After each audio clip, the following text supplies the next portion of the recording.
আমি গেছি এক হুজুরের কাছে, হুজুর আমার এই বুদ্ধি শিখাই দিছে, আমি সেই বুদ্ধি অনুযায়ী চিন্তা করি। এখন আমি চোখের সামনে যখন চিন্তা করি যে কুকুর গেউ করতেছে, আমার হাসি আসে।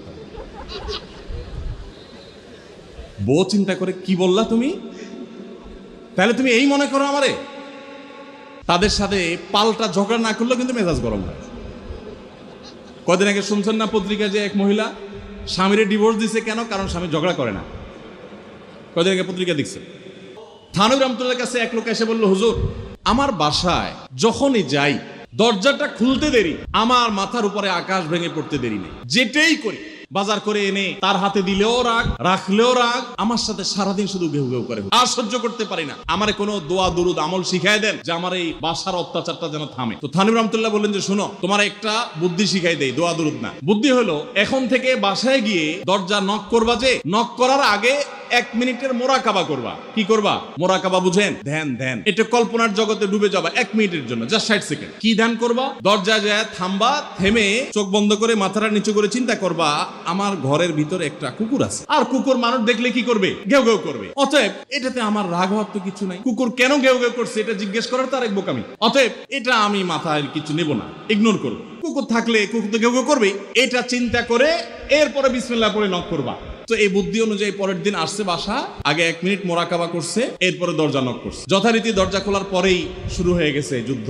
এই লোক অন্যান্য দিন সেও টুকটাক রিয়াকশন করে, হাতাহাতি, বকাবকি, দুই পক্ষ থেকে টুকটাক হামলা পাল্টা হামলা হইতো, কিন্তু আজকে সেই লোকটা আর হামলা টামলা তার করা দূরের কথা, উল্টা সে মিটমিট করে হাসতেছে এবং একটা পর্যায়ে আর নিয়ন্ত্রণ করতে না পারে ফিক করে হাসেই দিচ্ছে। এবার বউ চিন্তা করতেছে কাহিনী কি?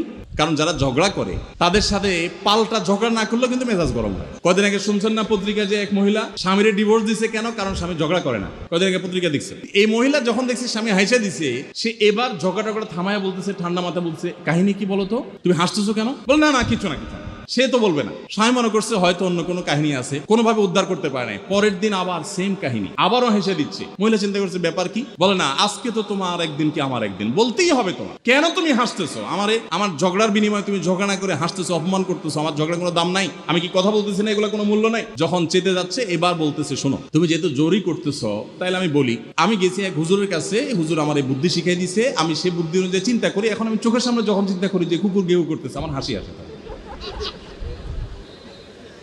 বউ চিন্তা করে, কি বললা তুমি? তাহলে তুমি এই মনে করো আমারে? এবার থেকে বেচারে ঝগড়া করার আগেই তার থেমে যায়, চিন্তা করে হায় হায় আমি ঝগড়া করলে তো সে মনে মনে আমার ওইটা চিন্তা করবে। বুঝতে পারছেন? দাম্পত্য জীবনে একটু বুদ্ধিশুদ্ধি করে না চললে, শুধুমাত্র সোজা হয়ে দোয়া দুরুদ পড়বেন আর সব সোজা হয়ে যাবে, শুয়ের মতো এত সোজা না। একটু বুদ্ধিশুদ্ধি খাটায় চলতে হয় এবং সবর করতে হয়। এই যে ভদ্রলোক যদি সবর না করতেন, তাহলে মারামারি কাটাকাটি করে কখনো সমাধান হয় না। স্বামী স্ত্রী উভয়কেই আমরা এই যে ঘটনা বলেছি, এই ঘটনার মাধ্যমে কাউকে ছোট করার উদ্দেশ্য না, জাস্ট বোঝানোর উদ্দেশ্য। এটা বিপরীত দিক থেকেও হতে পারে যে আমরা সবর করতে হবে দাম্পত্য জীবনে। তাহলে আগে থেকে যদি এই ঘটনা বলার উদ্দেশ্য হলো যে এই ভদ্রলোক আগে থেকে যখন অপেক্ষা করছেন যে হ্যাঁ অনাকাঙ্ক্ষিত কিছু হতেই পারে, তখন এটার জন্য প্রস্তুত থাকার কারণে আর তার ঝামেলা বাড়ে নাই, বরং কমছে। এখন আপনি যদি আগে থেকে প্রস্তুত থাকেন, দাম্পত্য জীবনে টুকটাক সমস্যা হবেই। দুই ঘরে দুইজন মানুষ একসাথে হয়েছি, বহু কিছুতে গরমিল হবে। অতএব আমরা সবর করব, ধৈর্য ধারণ করব, ভালো দিনগুলো দেখব।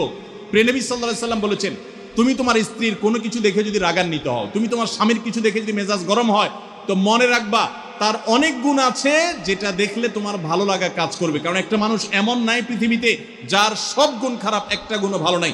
একজন আস্ত ডাকাতও যদি হয়, আস্ত পাপিষ্ট মানুষও যদি হয়, খারাপ মানুষও যদি হয়, তার ভিতরেও কোনো না কোনো ভালো গুণ অবশ্যই আছে। তোমার স্ত্রী, তোমার স্বামীর মধ্যে কোনো না কোনো ভালো গুণ আছে। তুমি সেই গুণটা খুঁজে বের করো এবং সেটাকে কল্পনা করো, তাহলে তোমার মধ্যে তৃপ্তি আসবে, সমৃদ্ধি আসবে, ভালো লাগা কাজ করবে। এজন্য ভাইরা, দাম্পত্য জীবনের সুখ শান্তির জন্য সবর এবং শকর। শকর হলো যে যা পেয়েছি আলহামদুলিল্লাহ, এর চাইতে যদি খারাপ কিছু হতো, এর চাইতে যদি মন্দ কিছু হতো। অনেক বোনরা আমাদের কাছে আসেন, আমরা তাদেরকে বলি, দেখুন আপনার স্বামীটা হয়তো অমানুষ, সে আপনাকে গালিগালাজ করে কিন্তু চরিত্রহীন না। অনেকের স্বামীটা খুব ভদ্র কিন্তু চরিত্রহীন, ব্যবহার ভালো করে চরিত্রহীন, তাদের কষ্ট আপনার চাইতে কম না। অনেকের স্বামী খুব ভদ্র কিন্তু বেকার, 2 পয়সা কামাই করতে পারে না, সারাদিন ঘরে বসে বসে খায় আর শ্বশুরবাড়ি থেকে যৌতুক এনে না খায়, নিশ্চয় আপনি তার চাইতে ভালো আছেন। মানুষ এভাবে যখন ভালো দিকগুলো চিন্তা করবে, তখন তার ভিতরে শকর আসবে। তাহলে দাম্পত্য জীবনে সুখ শান্তির জন্য তৃতীয় করণীয় হলো সবর এবং শুকরের চর্চা করা। আল্লাহ আমাদের সবাইকে তৌফিক দান করে। 4 নম্বর হলো স্বীকৃতি দিতে জানা। অনেক লোক আছে নিজেকে খুব শিয়ানা মনে করে, স্বামী হয়ে বউর তারিফ করতে রাজি না, বউ হয়ে স্বামীর তারিফ করতে। দাম্পত্য জীবনের সুখের জন্য একে অন্যের তারিফ করার কোনো বিকল্প নাই। প্রিয় নবী সাল্লাল্লাহু আলাইহি সাল্লাম তার স্ত্রীদের তারিফ করতেন, প্রশংসা করতেন। আয়েশা রাদিয়াল্লাহু তাআলা আনহাকে বলেছেন যে আয়েশা, তোমার অবস্থানটা হলো খাদ্যের মধ্যে সারিদ নামক একটা বিশেষ খাদ্য আছে, রুটি এবং গোশতের ঝোল মিছিয়ে আরবরা খায়। নবী সাল্লাল্লাহু আলাইহি সাল্লাম বলেছেন, সারিদ এই খাদ্যটা যেরকম খুব প্রিয় অন্য সব খাদ্যের চাইতে আমার কাছে, অন্য সব নারীদের চাইতে তুমি আমার কাছে সেরকম প্রিয়। আপনারা জানেন স্বামী স্ত্রী একে অন্যের সাথে মিথ্যা কথা বলা, বউয়ের সাথে মিথ্যা কথা বলা, মিথ্যা কথা বলে সব ধরনের মিথ্যা কথা না, পামপট্টিমূলক মিথ্যা কথা বলা, প্রশংসামূলক মিথ্যা কথা বলা, এটা জায়েজ আছে। মিথ্যা কথা বলা কোথাও কিন্তু জায়েজ নাই। মিথ্যা কথা বলা ইসলামের জঘন্য অপরাধ। কিন্তু স্বামী স্ত্রী পরস্পরের সাথে প্রশংসামূলক, যেটাকে সহজ বাংলায় পামপট্টি বললাম, এই পামপট্টিমূলক বা প্রশংসামূলক মিথ্যা কথা বলা জায়েজ আছে। কিরকম? আবার এটা যাই এখন থেকে বাজার থেকে 500 টাকার কাপড় নিয়ে যায় বলেন 2000 টাকা দিয়ে কিনছে, এটা কিন্তু জায়েজ নাই। কেন জায়েজ নাই? কারণ কোনোভাবে যদি ওই 500 টাকার ট্যাগ মহিলা ধরে ফেলতে পারে তাহলে মায়ের কিন্তু একটাও নিচে পড়বে না, বলবে মিথ্যুকের পুত মিথ্যুক, সারা জন্ম এই কাম করে আসছোস, তাইলে ওই রকম মিথ্যা কথা বলা যাবে না।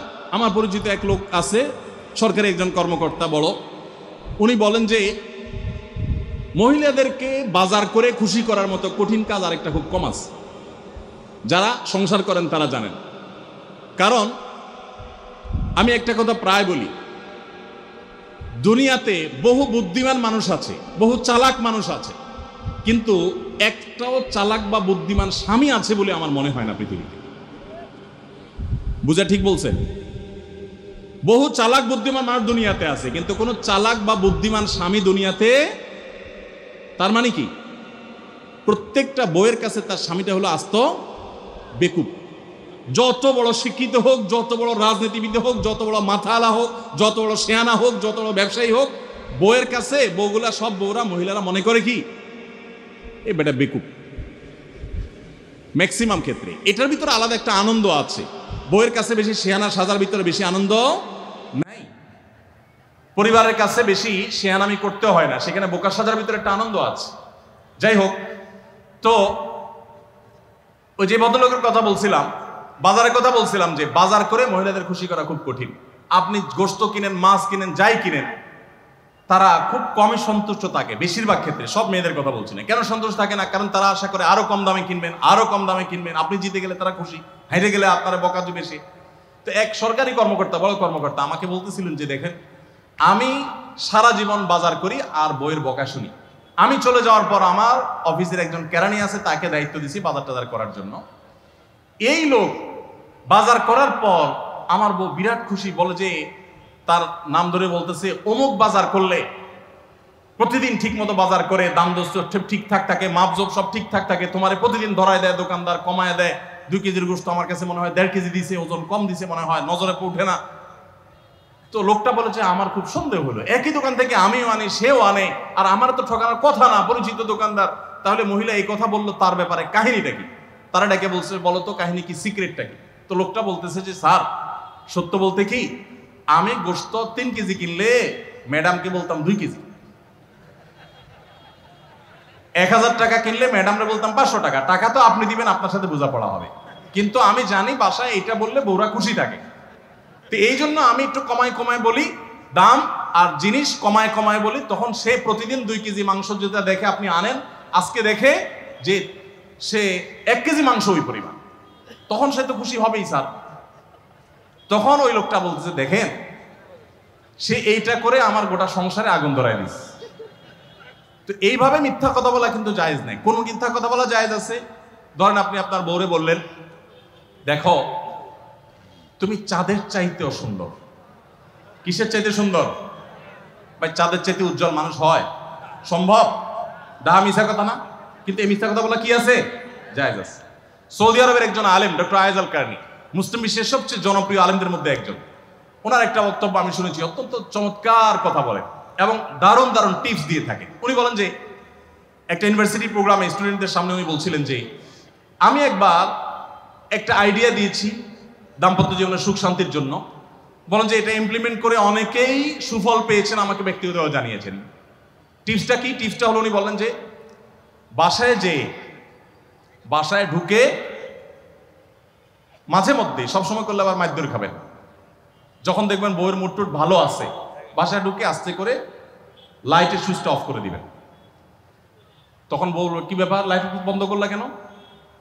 তখন বলবেন যে দেখো, বাসায় আসলে তোমার চেহারার উজ্জ্বলতা থাকলে আর এই লাইটটাকে দরকার হয় না। মহিলা ধরে ফেলবে যে আপনি পাম্পটি দিচ্ছেন, বাতাস দিচ্ছেন, কিন্তু পাম্প যাকে দেন সে যতই বুঝুক না কেন কিছু না কিছু কাজ হয়, কিছু না কিছু। একেবারে শতভাগ যদি বুঝে কাউকে প্রশংসা করছেন, সে বুঝে, তারপরে সে একটু খুশি হয়, ভালো লাগে। তো উনি বললেন যে শরবত বানায় আনছে বউয়ে, তখন বলবেন যে দেখো চিনি দিও না, চিনি দিও না। তারপর বউরে বলবেন যে আঙ্গুলটা একটু চুবাই দাও। কেন? কারণ তুমি আঙ্গুলটা চুবাই দিলে ওটা চিনি চাইলে বেশি মিষ্টি লাগে। এই যে কথাগুলো, এই কথাগুলো আসলে সত্য কথা না। তো এই টাইপের কথা স্বামী স্ত্রীর মধ্যে মিথ্যা হলেও সেটা কি আছে, জায়েজ আছে। ভাইরা আমার, এই জন্য দাম্পত্য জীবনে সুখ শান্তির জন্য একে অন্যকে ভালোবাসা, প্রশংসা করতে জানা, বিশেষ করে স্বীকৃতি দিতে জানা, ভালো গুণগুলোর কথা বলা, এটা হারিয়ে গেছে। অনেকে মনে করে যে না, ভালো গুণ বললে মাথায় উঠবে, এটা ভুল। মাথায় উঠবে সেটা ব্যালেন্স করার জন্য আপনাকে অন্য কাজ করতে হবে, কিন্তু তাহলে প্রশংসা করতে কার্পণ্য করা যাবে না, স্বীকৃতি দিতে হবে। 5 নম্বর হলো দাম্পত্য জীবনের সুখ শান্তির জন্য একে অন্যের যে কনসার্নের জায়গাগুলো আছে, ইস্যুগুলো আছে, এগুলোকে মাথায় রেখে চলতে হয়। যেমন আপনি স্বামী হিসাবে বউয়ের বাপের বাড়ির মানুষদের বদনামি থাকলেও করবেন না। তারা কৃপণ, তারা অনেক সমস্যা আছে, এগুলো থাকলেও বউয়ের কাছে করবেন না। কারণ কোনো মেয়ের কাছেই নিজের বাপ মা, নিজের ভাই বোনের কোনো দোষ শুনতে ভালো লাগে। আপনি তার কাছে বললে সমাধান হবে না, তো বরং অশান্তি বাড়বে। তাহলে কি লাভ? আপনি এগুলো ভেতরে ভিতরে রাখেন, সবকিছু বলতে যান না।